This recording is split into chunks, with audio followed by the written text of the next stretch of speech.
వారు యాక్చువల్గా ఇంకా కొంతమంది మాట్లాడే వాళ్ళు ఉన్నారు. సమయానుభావం వల్ల, ఎందుకంటే ఇది ఎక్కడో ఒక దగ్గర ఎండ్ చేయాలి కాబట్టి ఇప్పుడు ఆల్మోస్ట్ ఈరోజు క్వశ్చన్స్ డెవలప్మెంట్ గురించి ఆల్మోస్ట్ క్వశ్చన్స్ ఎన్ని ఏరియాలో అంతకంటే ఎక్కువే ఈరోజు మీరు సూచనలు ఇచ్చినారు, ప్రశ్నలు కూడా వేసినారు. ఫైనల్గా ఎందుకంటే సమయానుభావం ఉంది, ఫైనల్గా అన్నిటికీ కలిపి ఒక ఆన్సర్ ఇవ్వాలనే ఉద్దేశంతో నేను ఈ ఓట్ ఆఫ్ థ్యాంక్స్ ఇది వర్డ్స్ మాట్లాడుతున్నాను. మీతో ముందుగా ఇక్కడ ఈ కార్యక్రమాన్ని ఇచ్చేసి మా యొక్క ఆదోని నియోజకవర్గ అభివృద్ధిపై మీ యొక్క సూచనలు ఇచ్చి మీ యొక్క ప్రశ్నలు అడిగి జనసేన పార్టీ తెలుగుదేశం పార్టీ చిత్తశుద్ధి ఎలా ఉండబోతుందని తెలుసుకున్నందుకు ఇక్కడ వచ్చేసినటువంటి పెద్దలు, మేధావులు, ముఖ్యంగా మీడియా మిత్రులు, అలాగే ఇతర అసోసియేషన్ వాళ్ళు అండ్ స్టూడెంట్స్ అసోసియేషన్ వాళ్ళు and welfare association and other association వాళ్ళు అందరికీ నాకు హృదయపూర్వక ధన్యవాదాలు తెలియజేసుకుంటున్నాను. అండ్ ఈరోజు ప్రధానంగా అన్ని విషయాలుగా కన్సాలిడేటెడ్గా ఆదోని చిత్రపటాన్ని మనం చూస్తే పరిశ్రమలు రావాలి, ఇక్కడ ప్రభుత్వ 20 ఆసుపత్రి మెరుగుపడాలి, అలాగే మహిళల ఆసుపత్రిలో సౌకర్యాలు మెరుగుపడాలి, అక్కడ పడకలు కూడా పెంచాలి, అలాగే గ్రామ గ్రామాన వార్డుల్లో వైద్య సేవలు అందాలి, ఎలిమెంటరీ స్థాయి దశ నుంచి హయ్యర్ ఎడ్యుకేషన్ వరకు విద్యా సంస్థల్లో సౌకర్యాలు మెరుగుపడాలి, మంచి విద్యా బోధన ఉండాలి, అలాగే ఎక్కడ కూడా డ్రాప్ అవుట్స్ కాకోకుండా ఏ దశలో కూడా విద్యార్థులు పేద విద్యార్థిని మీద డ్రాప్ అవుట్స్ కాకోకుండా ఇక్కడ ప్రభుత్వ రంగ విద్యా సంస్థలను స్థాపించగలగాలి. దానికి రోజు ఎయిడెడ్ స్కూల్ మూతపడితే దానికి అనుగుణంగా ఇక్కడ ప్రభుత్వ పాఠశాలలు, ప్రభుత్వ హై స్కూళ్ళు కూడా ఏర్పాటు చేయగలగాలి. దాంతోపాటు ప్రజలకు ట్రాఫిక్ సమస్య లేకోకుండా రోడ్డు వైడనింగ్ చేయగలగాలి, లేకపోతే దాన్ని ఇంకా ఎక్స్పాండ్ చేస్తూ డైవర్షన్ ఆఫ్ ట్రాఫిక్ అంటే బైపాస్ రోడ్ను త్వరగతిన పూర్తి చేయగలగాలి. అలాగే ఎల్ఎల్సి ద్వారా వచ్చేటువంటి నీటిని మనం ఒడిసి పట్టుకోగలగాలి. ఆదోని నియోజకవర్గంలో ప్రతి ఎకరాకు ఆ ఒడిసి పట్టినటువంటి నీళ్లను అందివ్వగలగాలి. అందుకే ప్రతి చేతికి పని, ప్రతి చేనుకు నీరు అనేటువంటి నినాదమే ఈరోజు జనసేన పార్టీ తెలుగుదేశం పార్టీ నినాదం అని కూడా నేను మీకు అందరికీ తెలియజేస్తున్నా. దీంతో పాటు ఇప్పుడు మనం గతంలో అంటే లాస్ట్లో చెప్పినటువంటి మన లెక్చరర్ సార్ చెప్పారు, ఇక్కడ లైబ్రరీలు కంపల్సరీ ఏర్పాటు చేయాలి. ఎందుకంటే ఎక్కడెక్కడ మనం లైబ్రరీలు అంటే జ్ఞానానికి సోపానాలు. మనం ఇంతకుముందు చూసేవాళ్ళం కాలేజీల్లో కొన్ని టెక్స్ట్ బుక్స్ మనం చదివేటప్పుడు దొరుకుతుండే, మనకు టెక్స్ట్ బుక్స్ కూడా దొరికేవి కాదు. నాకు తెలిసి ఐ థింక్ డిగ్రీ చదివేటప్పుడు, ఇంటర్మీడియట్ చదివేటప్పుడు అక్కడ కాలేజీలో ఉన్నటువంటి లైబ్రరీలో మా పేరు మెన్షన్ చేసి మాకు కావాల్సినటువంటి టెక్స్ట్ బుక్స్ తీసుకుపోయి 1-2 రోజులు వాడుకొని మనం తిరిగి పెట్టొచ్చేవాళ్ళం. అంటే మనం అనుకుంటున్నాం అంతా నాలెడ్జ్ ఇప్పుడు అప్డేట్ అయ్యి సెల్ ఫోన్లో ఉందో మీడియాలో ఉందే కాదు. ఈ సెల్ ఫోన్లో ఈ మీడియాలో ఉండేటువంటి జ్ఞానం కంటే ఎప్పుడైతే మనం ఆ పేపర్ మీద చదివేటువంటి జ్ఞానం అనేది అది చాలా ఇంపార్టెంట్. ఇంకోటి ఏంటంటే ఒక లైబ్రరీ అనేది కేవలం జ్ఞానాన్ని మాత్రమే ఇవ్వదు, that gives you discipline also. ఇప్పుడు సెల్ ఫోన్ చూస్తాం, పడుకొని చూస్తుంటాము. యాక్చువల్ మన పెద్దోళ్ళు చెప్పేవాళ్ళు పడుకోకూడదురా, పడుకొని చదవకూడదు, పద్ధతిగా కూర్చొని చదవాలి అనేది. మనం ఇప్పుడు ఎట్లయిపోయిందంటే మీడియాలో చదవాలంటే కూడా మా పిల్లలు కూడా ఇట్లా చూసుకొని సెల్ ఫోన్ పడుకొని చదువుతుంటారు. లైబ్రరీ అనేది ఒక డిసిప్లైన్ ప్లేస్ అనమాట. And that definitely consider sir, and definitely ఆ లైబ్రరీని ఏర్పాటు చేస్తాం. అండ్ ఇంకోటి ఏంటంటే ఈ విద్యార్థుల సౌకర్యార్థము ఒక బస్సులను ఏర్పాటు చేయాలి. ఎందుకంటే ఈ ఆటో ద్వారా వచ్చేటువంటి అంటే దాన్ని ఆ యొక్క వ్యయాన్ని వాళ్ళు భరించలేకపోతున్నారు.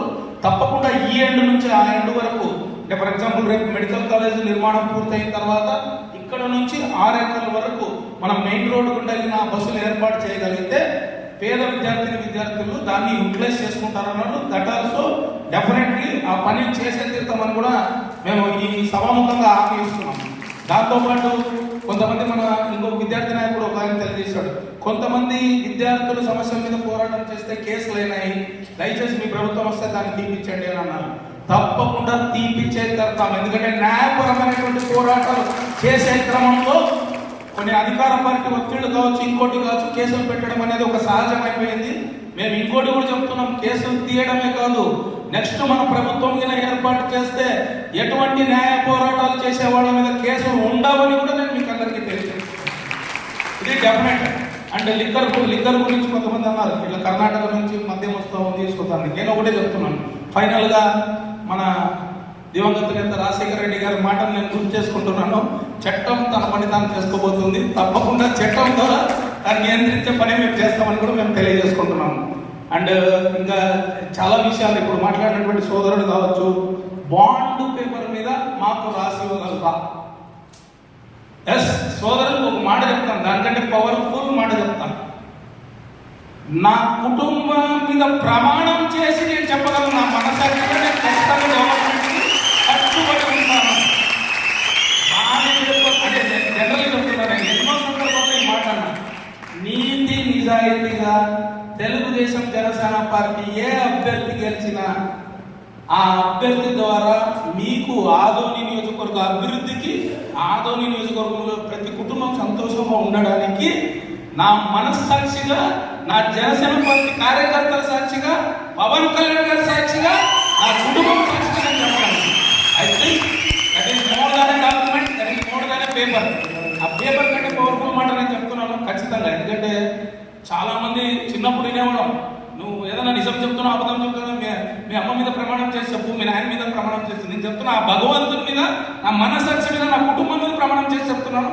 ఎక్కడ కూడా మాట తప్పడాలు ఉండవు, ఎక్కడ కూడా నిజాయితీని కోల్పోకుండా రాజకీయాలు చేస్తామని నేను మీకు అందరికీ తెలియజేస్తున్నాను.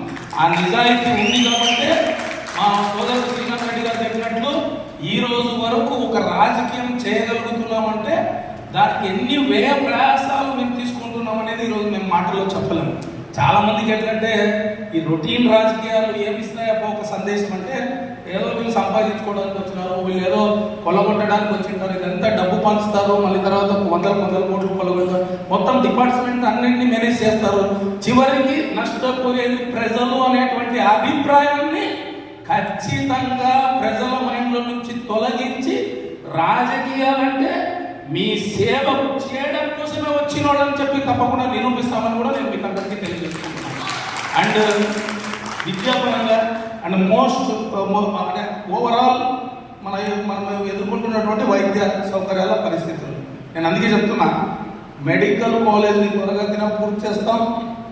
అండ్ ఇంకోటి, ఎక్కడ కానీ అక్కడ సౌకర్యాలు ఎంత త్వరగా అయితే అంత త్వరగా ఈ ఆదోని డివిజన్ ప్రజలకు అందేటట్లు తప్పకుండా చర్యలు తీసుకుంటామని కూడా నేను మీకు అందరికీ తెలియజేసుకుంటున్నాను.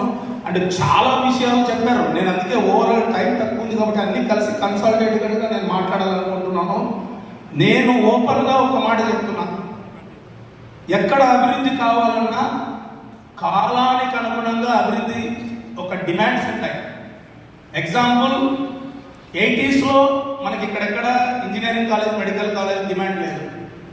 80s ఎక్కడ కూడా ఇక్కడ ఒక కార్డియాలజిస్ట్ కానీ ఒక న్యూరాలజిస్ట్ కానీ అవసరం లేదు. కాలానికి అనుగుణంగా మనం మనం మనం నివసించేటువంటి పరిస్థితుల ద్వారా కొన్ని డిమాండ్స్ వస్తాయి.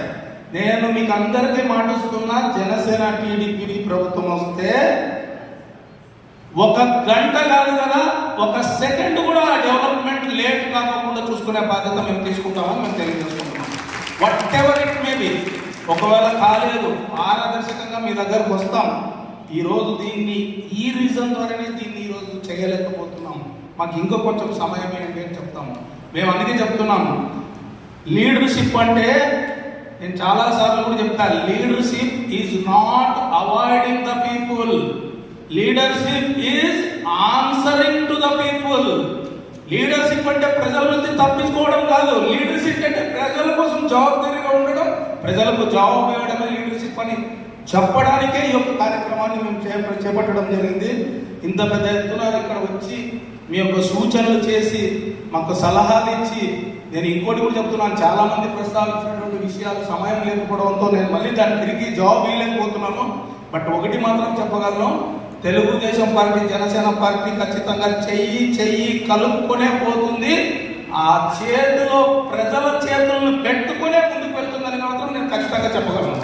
ఏ ఒక్క డెవలప్మెంట్ అంశం కూడా ఈ 5 ఏళ్లలో, ఒకవేళ మేము అధికారంలోకి వస్తే ఈ 5 ఏళ్లలో ఏ ఒక్క డెవలప్మెంట్ అంశం కూడా పెండింగ్ పడదు అని మాత్రం హామీ ఇవ్వగలను. అలాగే కొన్ని పెద్ద పెద్ద విషయాలు కూడా నేను అదే అంటున్నాను కదా, ఎక్కడైనా చిన్న రోగం పెరిగి పెరిగి పెరిగి పెరిగి క్యాన్సర్ గడ్డ అయిందనుకో, కీమోథెరపీలు ఇటువంటి పెద్ద పెద్ద ట్రీట్మెంట్లు ఇవ్వాల్సి వస్తుంది. ఒక రకంగా చెప్పాలంటే ఆదోని నియోజకవర్గ అభివృద్ధి అనేది క్యాన్సర్ స్థాయికి చేరింది కాబట్టి ఆ క్యాన్సర్ని తగ్గించి మళ్ళీ తిరిగి ఒక పటిష్టమైనటువంటి ఆరోగ్యకరమైన అభివృద్ధి చేసుకోవాలంటే ఐ థింక్ బడ్జెట్తో పాటు సమయం కూడా అవసరము. తప్పకుండా ప్రతి గొంతుని, ప్రజల ప్రతి గొంతుని అసెంబ్లీలో తప్పకుండా వినిపిస్తాము. ఎక్కడ అవకాశం వచ్చినా కూడా తెలుగుదేశం జనసేన పార్టీ గెలవబోయేటువంటి ఉమ్మడి అభ్యర్థి గొంతుని ఇక్కడి నుంచి తీసుకుపోయి అసెంబ్లీ దాకా వినిపించి ప్రతి సమస్యను తీర్చుతామని, అలాగే ఫైనల్గా ప్రతి రైతు, ప్రతి కార్మికుడు, ప్రతి విద్యార్థిని, ప్రతి మహిళ, ప్రతి పిల్లవాడి నుంచి పండు ముసలివాడి వరకు ప్రతి కుటుంబం సంతోషంగా ఉండేటువంటి పాలన తప్పకుండా అందిస్తామని నేను మీకు అందరికీ తెలియజేసుకుంటూ, ఈ కార్యక్రమానికి ఇచ్చేసినటువంటి మీడియా మిత్రులకు కూడా మరొకసారి నా ధన్యవాదాలు తెలియజేసుకుంటూ సెలవు తీసుకుంటున్నాను. Thank you very much. జై ఆదోని, జై ఆదోని, జై ఆదోని.